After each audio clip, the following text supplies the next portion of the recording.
Alors je m'appelle Manuela Montebrun, donc je suis ancienne sportive de haut niveau. Je faisais de l'athlétisme, plus particulièrement du lancer de marteau. Et donc j'ai fait du sport de haut niveau pendant une quinzaine d'années. J'ai notamment participé 3 fois aux Jeux Olympiques.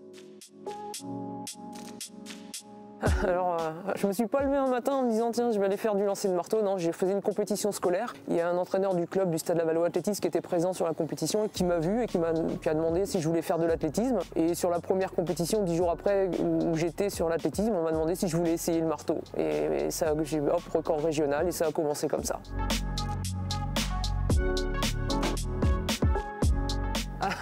Alors différente, ça dépend à quel moment des Jeux Olympiques. Au moment de Sydney, donc l'émotion c'est plutôt côté qu'est-ce que je fais là, le côté grandiose de l'événement et donc des frissons etc. au moment de la cérémonie d'ouverture. Après sportivement parlant, bon un petit peu frustré puisque la compétition s'est mal passée. Athènes, bon là décevant, frustrant puisque sportivement je suis passé à côté et je le savais presque avant d'y aller, mais du coup c'est un petit peu c'est pas un bon souvenir on va dire. Et après la réconciliation j'ai envie de dire avec Pékin où là je fais, sur place j'ai envie de dire je fais 5e. Même si après j'ai récupéré une médaille de bronze 9 ans après, mais je fais 5e et j'étais satisfaite et j'avais passé les qualifications. C'était, j'ai envie de dire, la réconciliation avec les Jeux Olympiques. Mais et au niveau émotion, de toute façon c'est toujours grandiose les Jeux Olympiques quoi.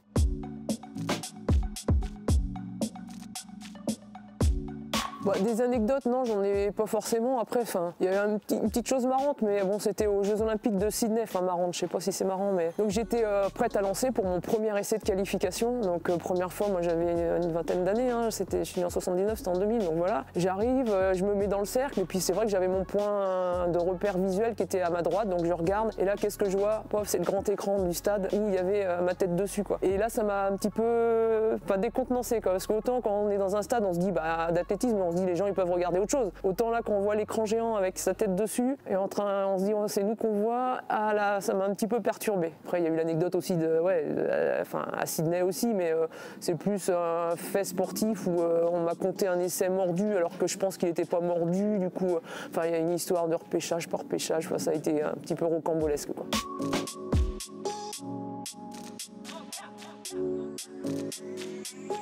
Après c'est toujours une fierté je pense de porter, d'avoir été entre guillemets choisi pour porter la flamme olympique. Après en tant que le rôle de capitaine, moi je préfère, je suis pas capitaine quoi. Il y a un collectif et puis tout le monde entre guillemets participe à la fête quoi. Oui, deuxième, puisque j'ai eu la chance. J'ai eu la chance de la porter en 2008, puisqu'elle était passée à Paris en avril. Alors j'espère que là, cette année, ce sera beaucoup plus festif, parce qu'en 2008, pour les problématiques des Jeux qui avaient été accordés à la Chine, il y avait pas mal de manifestants sur le parcours. L'ambiance était un petit peu hostile, on va dire. D'ailleurs, le parcours avait été modifié au dernier moment, parce que raccourci ou changé, parce qu'il y avait des manifestants et on se faisait un petit peu cracher dessus, quoi. Donc c'était un petit peu particulier. Mais moi, une fois que j'ai eu la flamme, j'étais tout sourire, et il y a une photo notamment où je vois, si on ne sait pas qu'il y a eu, que c'était une journée un petit peu particulière, moi j'ai tout sourire et toute béate avec la flamme dans les mains, quoi.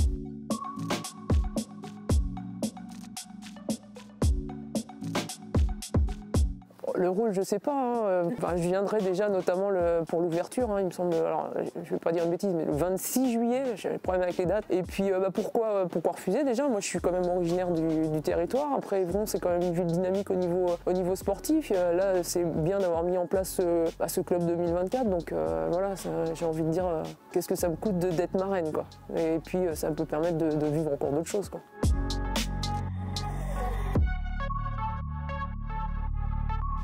Des conseils, je pense qu'ils sont assez grands eux-mêmes pour savoir ce qu'ils ont à faire. Maintenant, c'est de profiter, forcément, puisque là, à domicile, c'est toujours une saveur particulière. Alors, je sais qu'il y en a, moi, j'étais la première, quand c'est à domicile, ça peut mettre une pression supplémentaire et ça peut être néfaste aussi, mais profiter, parce que c'est un moment comme ça va pas survivre, quoi.